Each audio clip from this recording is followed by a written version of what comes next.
Welcome to another episode of What's Up with DJ, and my name is DJ. Each week I bring you topics about current events, career development, holistic living, finance, and stories of inspiration and humor.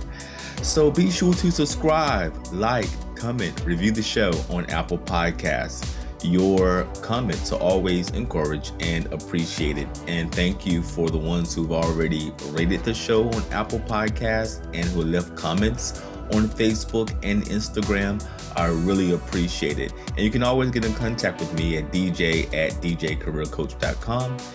And those links will be in the show description.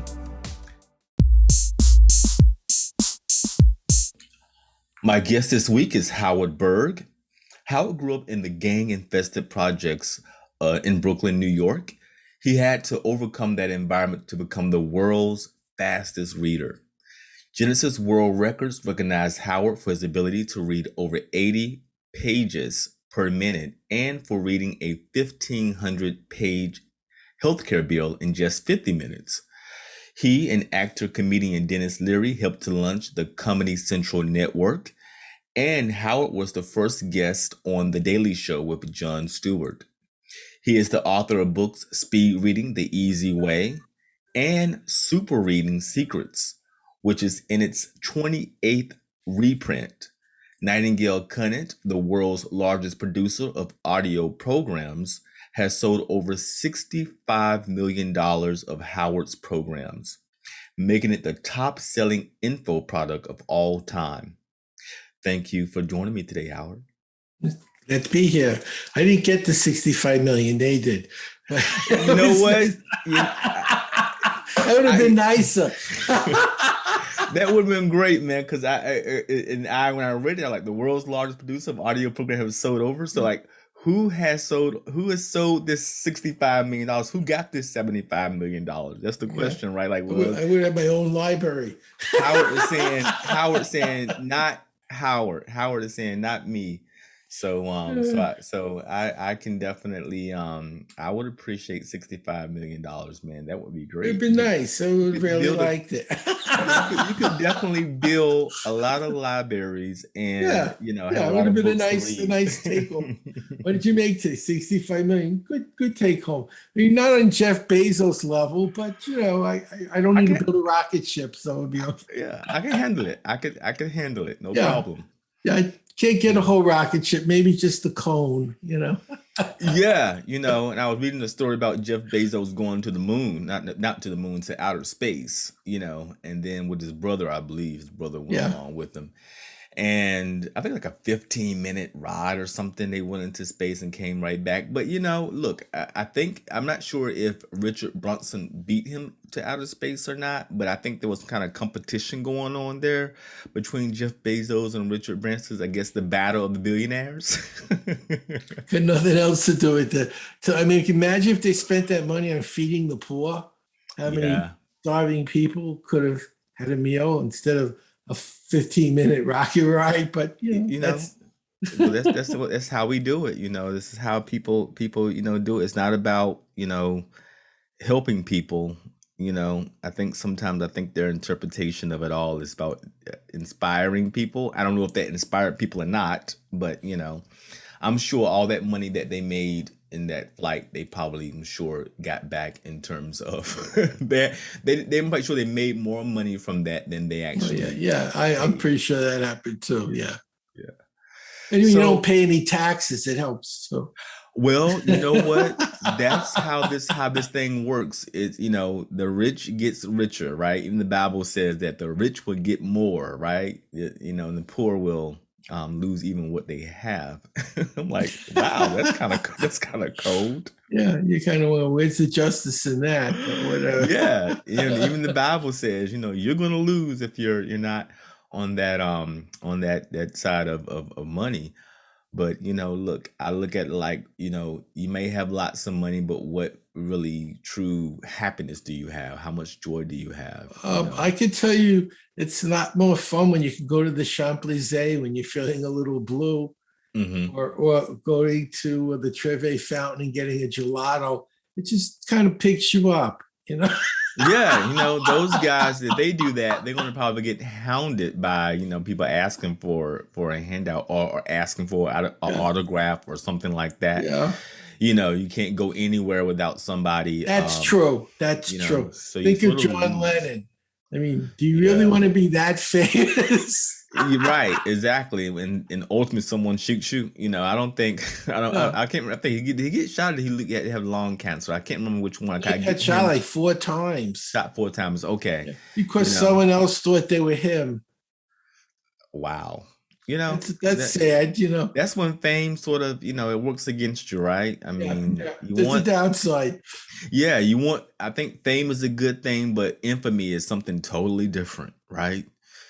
So I don't, I think fame, these things are certain, like, are service jobs anyway. You get that kind of money where it's no longer an object any longer, or you get a certain level of fame where it's just infamy now. It's like you're everybody's, it's sort of, you're a slave in a way to your fame, or to your money. Just be famous enough that your banker smiles when they see you. That's okay. Yeah, that's I would like that. I would like that I smile when I look at my account and I see the money, and the Taylor sees me and she's like, "Hey, let's look at those zeros again." So yeah, man, I definitely can appreciate those individuals. I would love to meet Richard Branson. Would love to Oh yeah, interview yeah, Jeff absolutely. Bezos. I I agree. I agree. because I've been using Amazon before they ever went public. I was using Amazon. I don't know if 2000, I think 2001. I think I started using Mm. Amazon, and I don't know if it was public back then, but I appreciate, like, wow, this is great. This is In going to be books, it was awesome. just a bookstore back then, I think. That's where I got my books when I was in college. I went to Amazon to get my books, and I think eBay had something called half.com or something like that back then. But I would go back and forth between eBay and Amazon. Eventually I started using Amazon more than eBay, and then Amazon became my sort of go-to. And so I wish I would have bought that stock back then. I don't know if they Yeah. were public or not, but I would have, because I learned that if you love something, invest in it. That's a clear cut sign. And I use that rule a lot now. If you love it, see if they own any stock. So, one of the things that I'm just amazed, because I am an avid reader. I love reading. I'm not a fast reader, and I'm going to change that with help with your program. But one of the things that I suffer from is dyslexia. And when we talked before, you said that your program can actually help erase or cure dyslexia. It has for many people. Everyone's different. There's different kinds of dyslexia. I can Hmm. tell you how it would happen. When most people are reading, there's a voice in their head pronouncing one word at a time. So the part of the brain that's reading, they're using your eyes to hear a book. When you're driving in a car, you're reading the road in four directions, front, back, left, and right.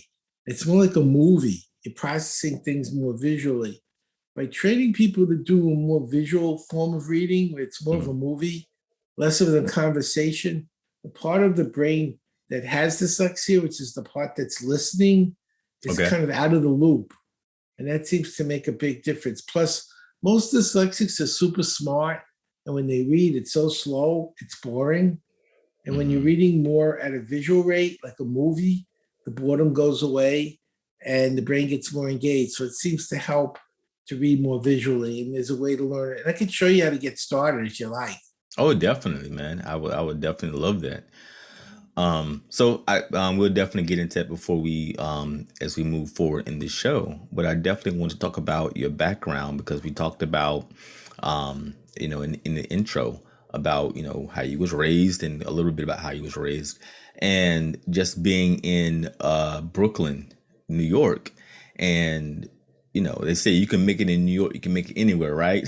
Yeah, she survived. Yeah, if you can survive in New York, you If you can survive in survive. New York, you made it. You made it. You can make it anywhere. So how I did grew up you in a neighborhood. survive? It was like West Side Story without the music and dancing. I Yeah. met Bernardo. He had a knife and he wasn't dancing. and literally had a knife to my throat. I was beaten with Wow. bats. When we moved when they raped an 88-year-old man. So when I say it was that's a tough neighborhood. That's Mm, a tough act to follow. Well, I found one safe place, the library. mhm. Apparently, gang kids would rather be dead than caught in the library around a book. So I read a lot. I was reading when I was like 7 uh, because it was safe. The worst thing in the library, you got a paper cut. It's a lot Mhm. better than getting hit in the head with a bat, which Yeah. happened to me also. Oh, So I wow. spent a lot of time reading, and I had college reading when I was 11. I went to the State University of New York, Wow, you were Binghamton. reading at college level by 11? Yes, but Wow. that's all I did. I didn't have much choice. It was read or get beat up. Get two. Read a book or get hit in the head with a bat. Yeah, I think it's a You know, pretty wasn't that easy hard to decision. decide what I wanted to do? Wasn't that I didn't want to go out and do something? It was just like, well, you can do it, but you'll be beaten. You'll be beaten and shot at and knife. Some of the people in my neighborhood, they did drive-bys in 1960. They were innovators. They were Mhm. doing drive-bys before anyone. Their Wow. hobby was killing people. They would drive around the neighborhood shooting at random people Mm. just for fun. You had nothing to do. You go out and kill someone. And you didn't Mm. want to be, I wasn't doing it. Let me put it that way. I was the one that was getting shot at. So I Yeah, and found with the the bats, library right? really made more sense to me. It was like a Mm. home Yeah. base. Yeah, that's balance right there. I mean, Yeah. God, but I can imagine, we talk about the news always focus on violence, and people getting shot, but they don't, you look at the past and how violent the past has been. I'm like, even though it's not perfect now, I'm like, compared to what it was, before, Jesus, we didn't have cell phones back then to document it Oh all. God, no. I got beat up by the cops. Apparently, they thought I was the head of a Puerto Rican street gang. I tried explaining I'm not Puerto Rican. I thought that would be the first clue, but that didn't go over well. And so they insisted I was. And I knew the names of all the gang members, which I did. So one cop held me and the other one punched and kicked me. I was Wow. 14 years old. Who do you call when you're being assaulted by the police? A cop? Yeah. They'll get Yeah. another guy to hold you. Yeah. Yeah, That's that's pretty pretty scary rough. when you're a kid and you're Yeah. being beaten and punched by cops for something you had nothing to do with. And Yeah. nobody's going to help you. What are you supposed to do when the cops are assaulting you? That was Yeah. how I grew up. So the library seemed like a real good option because Yeah. even the cops didn't go in the library. So Well, you know what? I've never seen a cop in a library. no, Okay, it's a so book. What are they going to do in a book? well, I didn't know it was a cop not in uniform. I haven't seen a cop Exactly. in a library. Never. So so the library was your safe haven, and for me, I when I was growing up, the library was my safe haven as well because to me, I was blown away with the information that was there. I knew that knowledge was power. Yeah, I knew that, when like I said, I love reading. It does require me to read, to read it over and over again to ensure that I got it. And we're going to work on that. But We can fix so that today. we're going to fix that today. I love it. And so, how did you progress? So your library is your safe haven, and you know that you have a gift. How did you begin using that gift to sort of move your life out of that environment into a better environment? So before I learned to read fast, I was already reading about 3,000 words a minute. Now the norm is 200. So that's 200 words a minute. So that's 15 times faster than normal. But it seemed normal to me because I was doing it. I went to college at 17. I went to the State University of New York, Binghamton, which is the top state college in the state of New York. And I went to major in biology. In my second term of my junior year, I got interested in the brain. And I told the dean I want to major in bio and psych. I want to be a psychobiologist, not a psychotic biologist. That's Frankenstein. Psychobiology is the biology of behavior. And he said, Howard, you got 1 year left. You have no courses in psych. You have to do the whole 4 year program in 1 year and finish bio. So you have to take 6 science courses a term and 2 4-hour labs. And labs back then were on slide rules. So it took 16 hours to do the math. So it's like 40 hours of lab plus 18 credits of science. To make it hard, I had 3 jobs. I was working 18 hours a week. And, Wow. and, he, and he looked at me and he said, "You're not smart enough." And that's when I realized they never taught me how to learn. So I started learning how to learn and use the brain. I got the 4-year program done in 1 year. I Mm. studied for the GRE in biology. I read 48 books in 3 nights, like cell physiology, genetics, biochemistry. I got 3 questions wrong, so I was in the 99th percentile. I got an 800. And then it was like, Oh. gee, is it you or the system? There's a difference between you're doing it or it's learnable. That's not the same thing.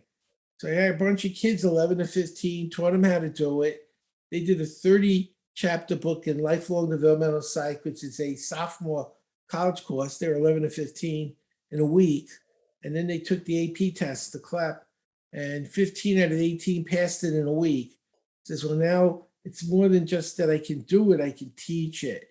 And Hmm. that's what I've been doing for the last 35 years is teaching people what I learned so they can learn too and have better lives. Yeah, that's awesome. That's really awesome. So once you graduated and from a 4-year college in 1 year, that's Well, I pretty did impressive. 4 years, but I did the psych program in 1 year. Okay, you did the psych program in 1 year.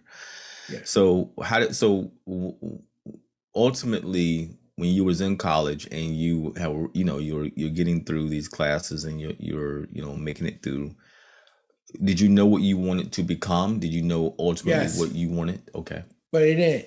I wanted to be a PhD in psychobiology, but I found out for every 1,000 graduates, there was 2 jobs. So I'm like, okay, you're spending 300 grand on your doctorate and you have one chance in 500 of getting a job. And realistically, they can't be paying very well because there's another 499 people willing to take the job. So you'll never Yeah. pay your loan back. You'll So be what's the two making, jobs? yeah, it was insane. Well, there was most of the jobs were in colleges, Oh, okay, teaching people how professors. to be a psychobiologist. Wow. Let me ask you this way: how many psychobiologists have you met in your life? I I mean, met none that I there know you I'm aware go. of. And me too, and I know them. So there's one. What's her name on the Big Bang? Sheldon's wife. Oh yeah, She's Malik it. Blahnik or something like What? that. Yeah, but look at her. What's she doing? She's an actress. Even she said, "I Yeah. can't make any money in this. I'm gonna go into acting." She went She made back, yeah. she made a hell of a lot more money on the Big Bang than any psychobiologist ever. Yeah, she's one of the highest paid actresses on TV. There you go. So that tells you all you need to know. But what's nice is I learned how to learn, and I've been teaching people the secrets, and I'll share some of them today on the show to help our audience start learning faster as well. Okay, cool, man. I definitely wanted to talk about how you helped launch Comedy Central and how did that come about? I got a call from Dennis Leary's agent saying they wanted me on his show. He had his first show on Comedy Central, and apparently had 14 episodes, and I was on 7. Mhm. And I was Jon Stewart's first guest as well. And you don't see too many biologists asked to do comedy, so I'll show you why. A mushroom walks in a bar. The bartender said, "Get out. We don't serve your kind." The mushroom said, "Why not? I'm a fungi." That's why we don't get to do comedy. I got a really bad joke if you want Go it. ahead, do it. It's a It's a podcast. two-parter though. Okay. Okay. Why did the chicken cross the road? To knock on the moron's door. Okay. Okay, next joke. Knock knock, Who's there? the chicken.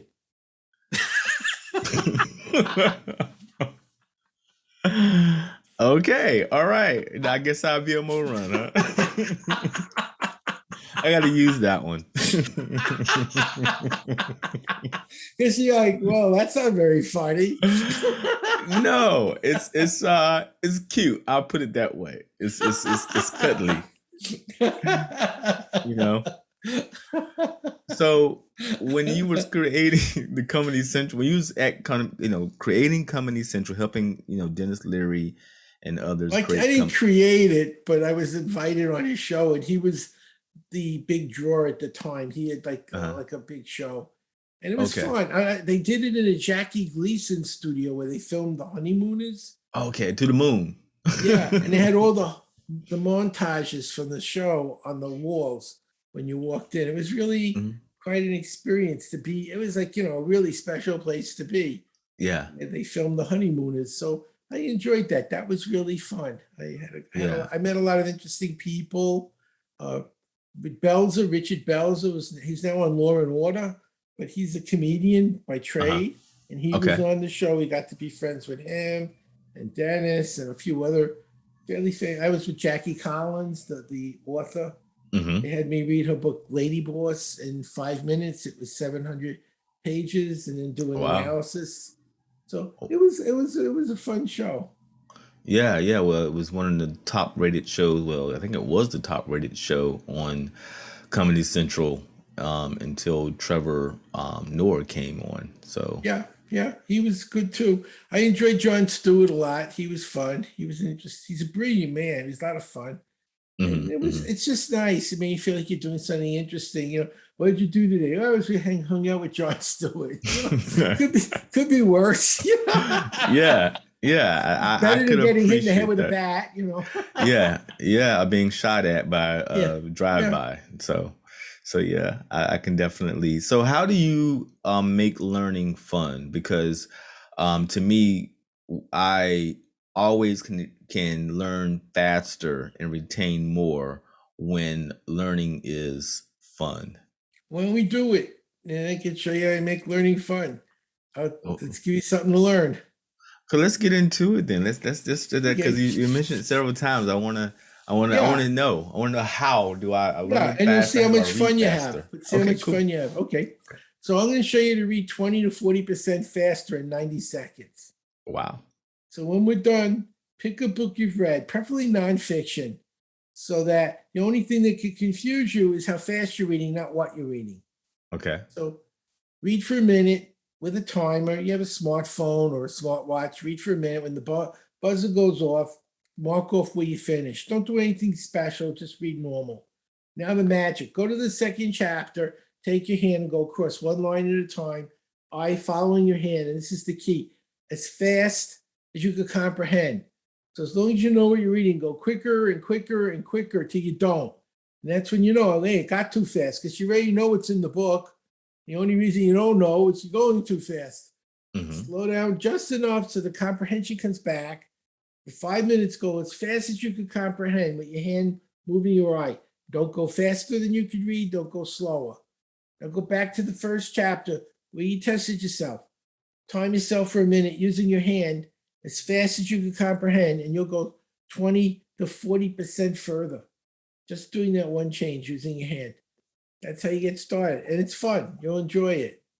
So what I'm going to do is read the first chapter for 1 minute, whatever I Normal. can, how far I can get in the Normal. first Do chapter, nothing special. Just the way you read now. and then flip over to this. After that 1 minute, I'll flip over to the second chapter, and Mhm. then read for 5 minutes as fast as I can comprehend. With your hand moving your eye. That's important. Move your hand Mm. across one So line at a time. So it moves your eye and you can't stop. You keep going. and do If this you for can't 5 minutes. understand what you're reading, you're going too fast. So Okay. as fast as you can understand, not faster, not slower. And then go Okay. back and do it again in the first chapter as fast as you can understand. You'll go 20, 40% faster. Okay, and then do that for say so stay in chapter 2 for 5 minutes and do that, Yeah, right? to And, practice, to get for some practice. practice. And then flip over back to chapter 1 and then do that first exercise, first Yeah, one reading yeah, as fast, just reading the book normal as I yeah, would in the first chapter for 1 minute, and I will yes, notice a 20 to 4% increase in yes. my You'll see where reading. the mark is, and you're gonna go way past it, and you'll see Wow. how much further you went just doing that one change. And it's that easy to start. Wow. And why does that work? Because most people, when they're reading, if they see something interesting, they stop and read it over again. Mm-hmm. And that's wasting time. You read it already. Or some people have what's called visual regression. They'll read what's up, what's up with DJ. they keep reading the same words over and over again. Mm-hmm. So keeping the hand moving keeps the eye engaged. It doesn't Mm-hmm. dawdle. It doesn't jump all over the page looking someplace else. It keeps it Mm-hmm. going at a constant rate. Like Mm-hmm.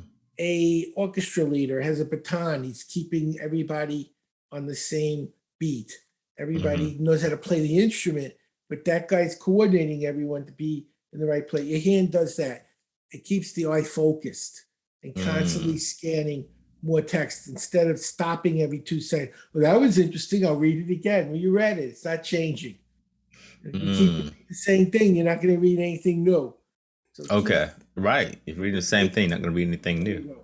Keeps it moving. Keeps it Okay, and because it's a thing that to me it's hard to overcome because I read something I automatically want to read it again, So I think the exercise is going to help with I guess that want or feeling is necessary to go back and read the same thing that you've already read before. Keep you focused. Keep you focused. Keep your focus. Okay. I'll definitely. I'm going to try that. I'm going to definitely try that and get back to you and let you know how that came. Quite sure.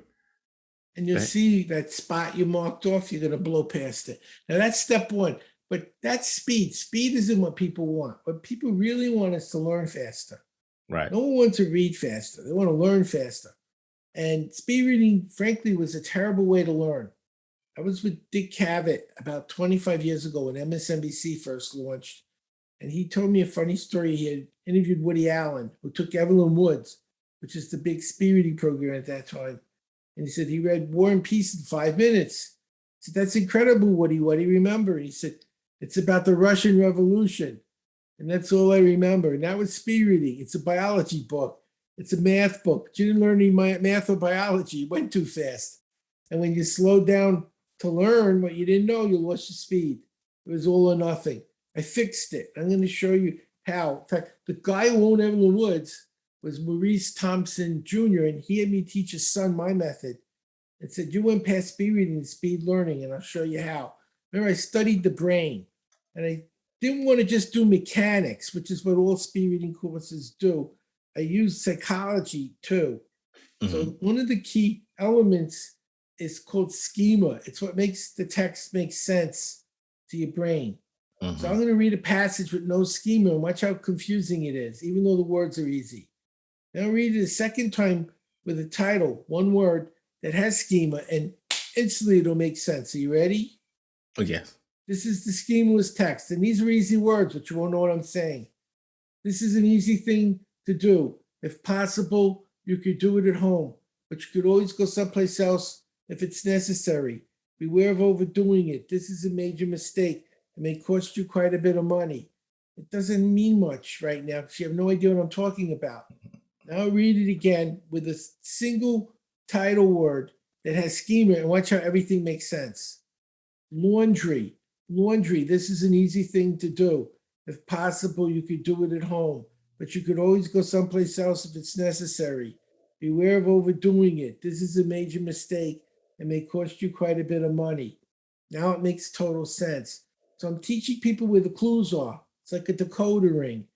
You can go 2, 3, 4 times faster with better understanding than you did at the slowest speed because you're not just going quicker, you know what to look for and you know what to do if it's confusing to make it make sense, which is far more important than reading fast. Most people think reading is learning. It's not. If it was, everyone reading a book would get an A. It isn't reading. It's do you understand it and can you use it when you need it that matters. I did a graduate course in educational psychology, which is a 5-month course. I did it in 7 hours. I read the book 4 times. The AP test was 6 hours. I got done in 50 minutes. I got a B+. Then why didn't you get an A? I didn't need an A. I was teaching and I needed to get 4 graduate credits to keep my license. I needed a C- to get the credits. I didn't care about the course. My goal was 4 graduate credits. You always need to know what your goal is. What is your purpose? So in order to get 4 credits, I needed a C-, so I got a B+. So I more than exceeded my goal. Now, if I wanted to learn it at an A level, I might have studied for another 6 hours. But I Mm-hmm. didn't care about the course. I cared about the credits. So I was Mm. successful. And I think getting 4 graduate credits for $65 in less than 8 hours is a good deal, Yeah. rather than going for 5 months and having to do all the work that you do for 5 months. It made a lot Right. more sense to me.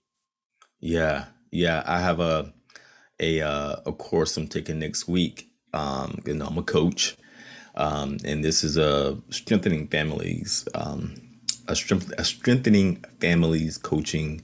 Because I'm also, I help people with life coaching, and so it's a 3 day sort of crash course.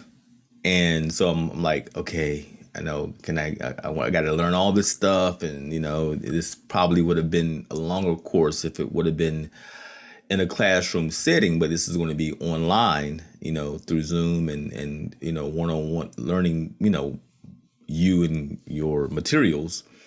So, I'm trying to like think about all the things that I'm going to have to sort of do to get through all of that. Because with me, I know I may can get through it faster now that I have that technique that you just mentioned. But I'm like, okay, I know that typically I have to read things 3 times, to get through it. So go I'll ahead. fix that. Want me to give you a way to do it quicker and help you with the course? Yes. Okay. But most people take notes. They take notes on what they're learning, which is normal, but it's only 1/3 of the information. So here's what you want to do. If you're taking notes on a laptop, which most people do now, make a 3 column table in your word processor. In the first column, do what you normally do, write down what you're learning. But in the second column, you put two things. One, any insights you might have. How is this related to something you know already, or elaborate? And here's something else you can do. What made it interesting? What did they do? Did they tell a story? Was it an inflection? Was it a joke? What did this presenter do that got your interest? Made you laugh, made you feel good. Whatever they did, now you're a coach. You can use it when you're teaching. You found something that gets people happy and interested and motivated. So you can use that. You can do that in a book too. If the writer did something, you say, wow, that was amazing. Why? What did they do that made it amazing? Did they tell a story? Did they draw a picture? Whatever they did that made it amazing, you can make your writing amazing doing that too in another subject. So you've learned, one, the data, and two, the meta program. What did they do to make the data interesting to the brain? And then the third column, this is important. How will you use what you just learned? What do you intend to do with that information? And this Mhm. is when the mastery takes place. When you get home, look at that third column, and every day take 2 to 5 things that you said you were going to do and do them.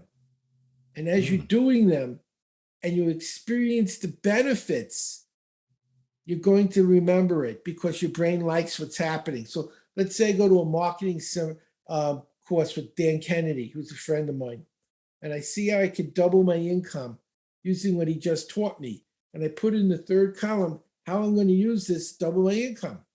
When I get home, I use that marketing strategy. I doubled my income. You're not going to have me study that again. I just doubled my income. My brain never wants to forget that because look at what it did for me. Look at the benefit it gave me. It's such a Mhm. strong, powerful emotional experience. I'll never have to learn it again because it worked. It did exactly what I want. And that's where you start learning, where you start using the valuable information that's in column one to experience the benefits. And as you're Mhm. experiencing those benefits, that information never goes away because your brain doesn't want to forget things that make you happier, more successful, more productive, and more profitable. And that'll help you learn it. Now, one other trick is 5 things you need to learn. Okay. New words, vocabulary. That's about 80% of a subject. The words that are bolded or italic, words you never heard of. Mhm. The names. Who's there and what did they do? Any number, date, statistical formula. The main ideas, the 5 main ideas in every section, and questions and answers. If you know every word and what it means, every person, what they did, every number and statistic and why it matters, If you know the 5 big ideas in every section and every question and every answer, you pretty much mastered the material. So that should Mm. help you a lot more with the course, because now you have a goal, you know what you're looking for, and you know what you're going to do with it. What I would do is I'd put the word in column 1, the definition in column 2, the person in column 1, what they did in column 2, the number in column 1, the relevancy in column 2, the a key trigger word and the main idea, and the question and answer, and Mhm. you'll be golden. You'll have exactly what you need, and you'll master the material, and you'll have to look at it 3 times. Once you take those notes, you'll know exactly what to do, and you'll be able to learn them much faster. Okay, I'm gonna do that. I'm gonna do that. I like that idea. I really do because when I'm taking notes, I, I take pretty good notes, but I always feel like going back, reviewing those notes, is there something that I missed? And I think doing it that way, I think helps sort of your categorizing as you are taking notes. So that way, I think there's a certain flow to it that you're describing as well. Okay, cool. I like Setting that. goals and purposes to the notes, and you're utilizing those goals and purposes and experiencing the benefits. And it's that experience that locks it in, actually seeing it working and producing the outcome and the result. Now it's no longer a theoretical idea, an abstract concept, but a concrete thing that you're actually seeing working. And once it starts to work, you don't want to ever forget that, because it's giving you an immediate return and a benefit. Mm. Okay, well, I'm already feeling like I'm ready to learn, or You just are. listening You to are. You like, ready to go? Oh, by the way, all this is in berglearning.com. I have all my programs online. okay. And as you can see, my goal is to make the solutions easier than the problem. If Mm. if it isn't, it's just a new problem. It doesn't Yeah, solve anything. yeah. Yeah, that's the thing about it. That's interesting. I like that you said that. That say it again. You said I like. Uh, Solutions need to be easier than the problems, or they just new problems. And you see how this is fun? You said, well, how do you yeah. make learning's fun when you make it fun and easy and you Hmm. give value. When people are Hmm. experiencing faster learning with better outcomes, they're Hmm. enjoying it. Because most people would rather be doing something else. I'm sure if you had a choice between going to the front row of a basketball game, or on the 50-yard line of the Super Bowl, or spending 3 days in a training, we pick the other thing.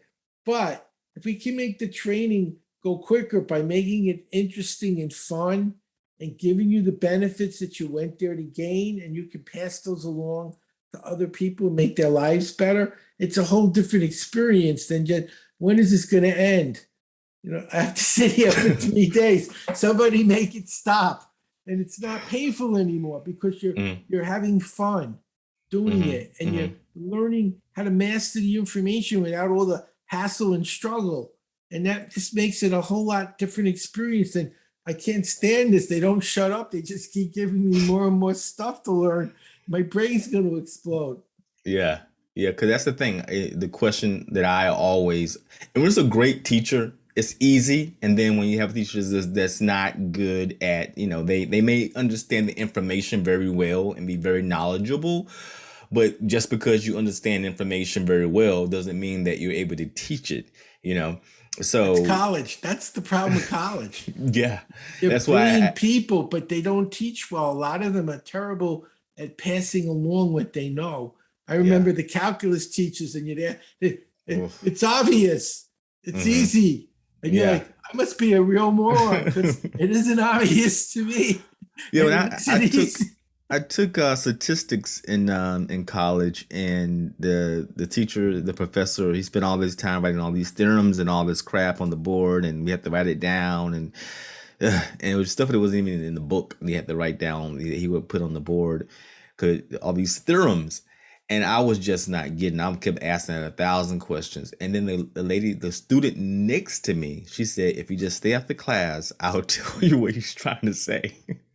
And then it was And easy. and then it was easy, and I passed the class. If it wasn't because the student that was right beside me, if she didn't say to stay after class, and I'll tell you what he's trying to tell you, I would have failed. It I would happened have. to me in calculus. I was running a D, so I got a tutor, and she explained it to me. He couldn't explain anything. I got a B plus on the final because she made it make sense. He Yeah. just talked. He just threw formulas up, didn't Hmm. explain what they did or how you use them or why they mattered or how to connect them to anything in the real world. Hmm. And when he was done, you just walked out more confused than when you walked in. Right. And she explained it clearly. She says, "This is what it's for. This is how you use it. This is why you need to know it. Let me show you how to do it." I wasn't me. I knew how to learn. He didn't know how to teach. Once I Right. had the right teacher, it became easy to learn. Exactly. We had the right teacher. It came easier to learn. And to me, like, and I'm like, this is what he's trying to say. I was saying to the student, like, this is what he's just, this is simple, and, but, it just that he had blown it up to this big, Yeah, yeah. humongous thing, That's college. you That's know. college. I remember I had one course, it was economic geography, and it was a 3 hour class. He was explaining why large populations need more water than small populations. And that's all he had to say. But that took 3 hours. Let me Wow. explain. 9 million people drink more water than 100,000 people. Let me Right. show you the statistics that back this up. And then you give you like cities with 100,000 people and how many glasses of water they would drink for like 15 minutes. And then he would show you cities with 9 million people and how many glass. Can you see? There's more glasses being drunk in the big cities than the small ones. And then we go into and what about washing clothes? Did you know 9 million people need more water than 100,000? Let me explain. And he went on for another 20, and now it went on for 3 hours. It was like Wow. someone kill me. It was so stupid. It was so unnecessary. Yeah, I think you did the game members with the bats and the drive-bys in that class, right? It was unbelievable. He spent 3 hours saying, "Yeah, if there's more people, you need more water than if there's less people." And Yeah. that was something he had to prove. He had to prove that for 3 hours. Wow. Yeah, that's the failings of education, That's education. That was, yeah, exactly. you know. Nice thing now is you could read a book in 10 minutes. I read 10 books in 3 hours and Yeah, I that's understand awesome. what I'm learning and I have a new skill. So imagine now every day you read a book in an hour. It's normal. You can do it easily. Hmm. Hmm. I And would it's a love that. skill. How to do video, how to do Photoshop, how to sell, how to market, how to communicate. At the end of the year, you have 365 new skills that you can use to increase your productivity at work. What would that do to your business? Do that for 10 years, 20 years, 30 years, 40 years. Where will you be after 40 years of being able to learn a new skill every day that Hmm. changes your level of ability and productivity? That's to me what the real goal is. I want to Hmm. know how to do things that'll help me be better at what I do. I don't think anyone gets up and says, "I want to be dumber today than I was yesterday. I want to make less money today than I did yesterday. I want an uglier spouse. I want to have a miserable day." No, people want Hmm. to know how to do things. Yeah, they And want. showing them how it's done. So they had an Hmm. 84-year-old read 3 books in 3 hours. The day after I taught her, "You're not 84. Trust me, you can do a book in an hour easily, easily, and remember it, and remember Wow. it." And Wow. then everything changes. Suddenly, anything you really want to know, you know how to learn it. And you Hmm. start doing instead of hoping. Yeah. Yeah. Doing instead of hoping. And that's the thing. I love the idea of execution because I definitely believe in, you know, I'm fine talking about it, but after we talk about it, we need to do it, Thank and it, you. yeah, I like it. I like it. So I also wanted to talk about a little bit about your how you give back to the world, I some of do a the lot of, efforts. I'm a Rotary president. There was a school in Malawi. Hmm. These girls were walking 5 hours a day with water on their head, just like in the Hmm. movies. And they raped them because they Wow. knew where they were going and they were on these isolated paths in the jungle. And the young men would wait for them in the jungle and rape them. When they got raped, it was their fault. And it was the girl's fault they got raped. And then the family would disown. It's horrible. Yeah, it This is poor horrible. girl's walking 5 hours with a jug of water on her head to help her family, and she gets raped, and she's the problem. So what the Rotary did is they built the school, and they put a well in front of the school. So for 5 hours they're in school, learning how to read, write, and count. And then when they go out of the school, they pump the water and they go home. Nobody's getting raped, and they're ready now to have a productive life. So they needed help, so I gave them my learning program as a gift because they don't have food. The poorest country in the world. They're not going to buy anything. So I just gave it to them, and I did that. And it's just about 2 weeks ago in Haiti. It's also a very, very poor country. Yeah. And they're having terrible problems, as you know, in Haiti. It's never been great, but it's really bad right now. So I donated my program to a school run by a Rotary in Haiti to help the children because they needed it. And it's not like they're going to buy the program. They don't even have a home. They live in a tent. I'm doing it now in Guatemala. It's another very poor country.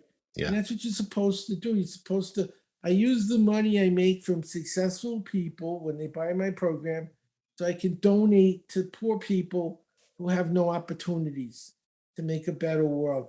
I believe we're going to have a better world when poor people learn enough to get out of poverty.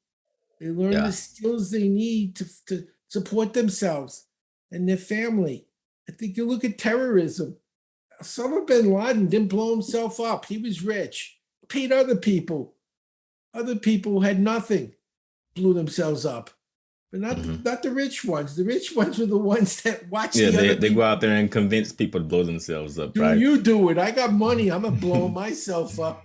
I think when you give people a reason to stay alive, most people, no matter where they are, they want to feed their families. They want to have a job.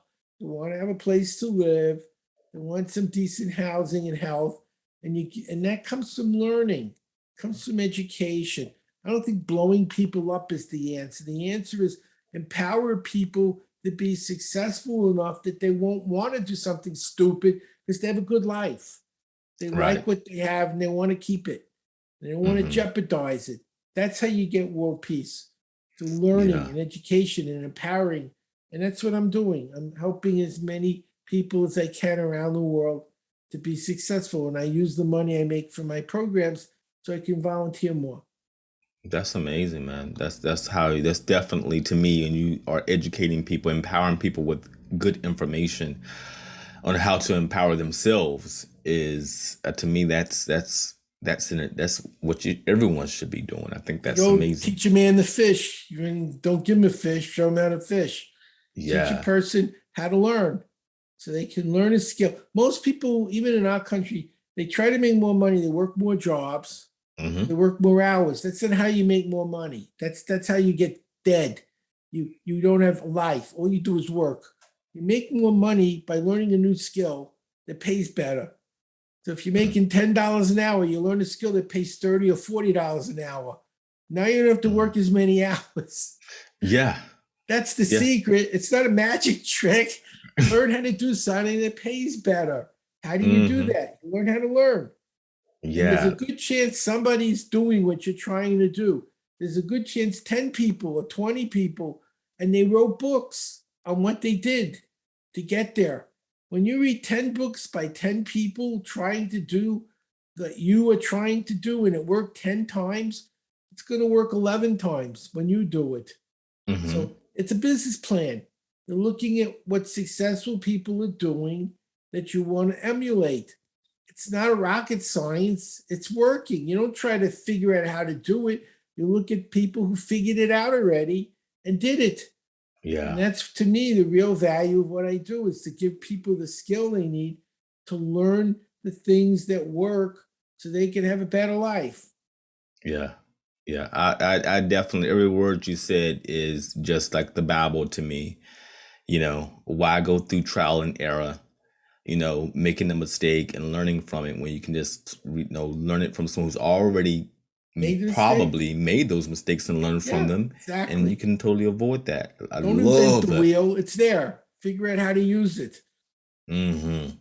Yeah, I find that just to be amazing. So I love that you're doing that, that you get that, you're teaching that, and the key thing that you said is you are teaching people how to learn.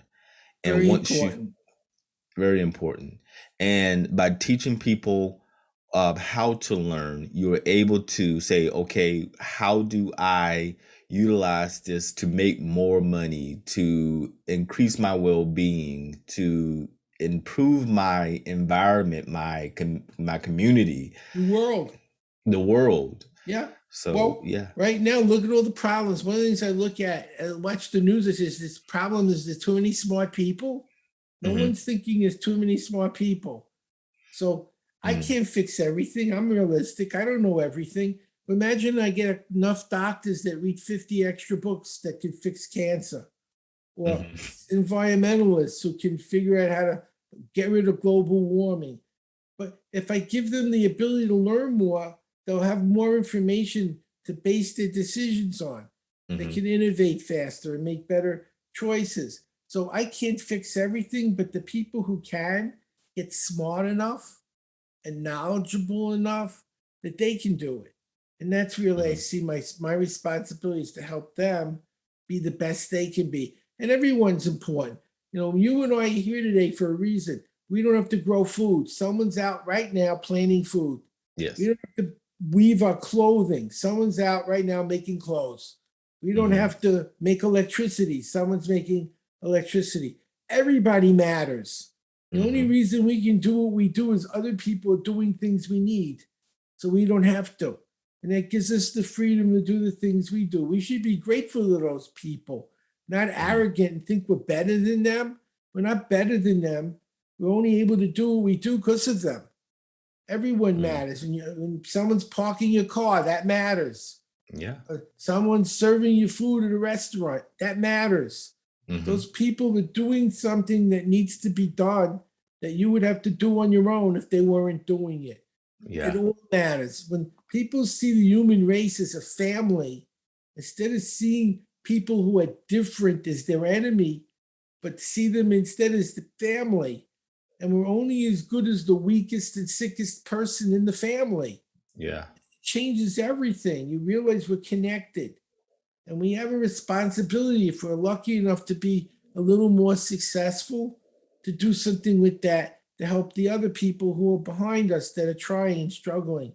And if everyone would do that, we'd have a lot less violence and a lot more brotherhood, and everything that we really need to have in this world would start to happen if we spent billions and billions of dollars on making a better world instead of building bombs and blowing everything up. Yeah. We Yeah. I wouldn't need to totally build the agree. bombs and blow anything up. People would have Right. nothing they want to blow up. They're happy. Exactly. I definitely agree with every word you just said. One question I did want to ask you, one last question, and the question that I wanted to ask you that we are seeing that our like the next generation there, and I've been hearing this a lot in the news, is that there's the generation that's coming next, and I'm Generation X, and then we have Z and the millennials and all these individuals, and they're saying they're going to be the first generation that's going to get dumber than. So how do you feel about this regression in terms True. of education? How do you interpret that? They're not going to teach script anymore. Cursive writing, they eliminated it. Yeah. Do you believe that? I mean, think of what Yeah. they do. It's incredible what they're doing. Well, one of the things going to happen, and it's happening now. In the next 5 to 10 years, 30% of all jobs will go away. They already have computerized trucks that are being used experimentally. In the next 10 years, there'll be no more truck drivers. Why would you hire someone to drive a truck when it could drive itself and not sleep? Doesn't need Hmm. vacation, doesn't need coffee, doesn't go to the bathroom, doesn't need sick time. It just works. Okay, that's great. But what about the 5 million people driving trucks? What are they supposed to do? You go to the stores, you see more and more kiosks and less clerks. That's Hmm. going to increase. Waiters, waitresses, everything's going to be robots. Robots are going to take over all the low level jobs that people with low education have done for millennia. They're even making robot sex dolls. They won't even be able to do that for a living. There'll be robots doing. That was like the only thing you knew for sure you could charge for. They'll have a machine doing that. So what are those people supposed to do to earn a living when all these jobs disappear? Are they going to become neuroscientists where there's one job for every 500 people? No, they're going to be starving and they're going to be out of work and not going to have a home. So I'm trying to show them how to learn so that when the changes happen, they've already turned themselves into a different profession. They've learned how to become self-employed. They've learned how to market and build a business and be successful so they can have a future. Because that's the only future you have today is between your ears. There's no job security doesn't exist. Between your ears. I love that. The only future that you have is between your ears. I mean, there's no job security. No one's safe. No one. Mm-hmm. Yeah. But if you're smart and you know how to learn, no matter what happens, you'll know what to do because you can learn something fast and do it. And that's the solution. And that's why I'm doing this. There's a website I have, berglearning.com. Okay. There's free lessons. The programs are there. We guarantee they'll work. We have people helping them if they need help. And if they can't help, I help. Personally, I want to know if someone has a problem so I can fix it. And over the years, I fixed it enough, there's no problems. But if occasionally somebody's got something unusual I never saw before, I want to know about it so I can make sure it never happens again. Yeah. I think the job is to give people what they paid for. People should get what they paid for. I don't think that's expecting too much. If you're going to be told you're going to learn faster and understand things, then you should be learning faster and understanding. And if you're not, then you need someone to tell you what you're doing wrong and fix it. That's the least you should expect. Not just give me your money and go away, which is what all the other companies do. I don't believe in that. I think you have a responsibility to actually do what you promise. Yeah. So you just gave me one of the links to get a hold of you and your products. Now have that link in the show description. Are there any other ways to get a hold of you? Howard at berglearning.com. I do private lessons. I work with companies like as a CLO. One company now, they're doing a lawsuit and they have 1 million pages. And not all the pages are relevant for the suit. I'll go through the 1 million pages and find the ones that they actually need to use. Wow, that's amazing. It's how many people could read 1 million pages and know what to look for? Or another company, I'll go through a bunch of information and then I'll show them how to innovate, like they want to do a project. So they'll give me a bunch of books to read and I'll say, okay, this is what you actually need to know. And go and do it. So they don't have to learn 600 books or 500 books, I'll do it. And they pay me to do the learning. It's like a CLO. And then I help them figure out what to do to make the right decisions. I have a company now, it's a $100 million a year company. They want to be a $1 billion a year company. Well, I'm going to teach them how to do it by using information that'll build the company and they'll make more money and they'll go to $1 billion. Not that 100 million is so bad, but it's not as good as $1 billion. And that's how you do it. That you get bigger by learning more and expanding your services and your offerings and beating the competition because you're ahead of them. It doesn't come by accident. You actually have to know something. Yeah. And that's what I do. So it's Howard at berglearning.com. Okay, and I help kids too. I tutor kids. I have a student right now. He had to learn 93 names of Greek and Roman gods. He did it in an hour and he remembers all of them. So I showed him how to learn. And now he says, well, I could never have done that. He says, I could never have learned all those names. He says, well, you showed me works. And I remembered it in an hour. He says, and I'll never forget those names again. And that's exactly what I do. I teach people whatever it is they're doing. If it's a business person, they learn business. If it's a student, they learn scholastic. If it's a senior, they learn how to stay mentally fit. I'm 72. I keep my brain young because I keep using it. When you stop using it, it turns to mush. Yeah, you're right. So thank you for joining me. I am going to use those techniques next week. And I'm also going to continue with your program. And I will also, like I said, those links that Howard provided will be in the show description. And if you want to know more about Howard Berg or about DJ, just email me at dj@djcareercoach.com or visit whatsupwithdj.com to learn more about this episode.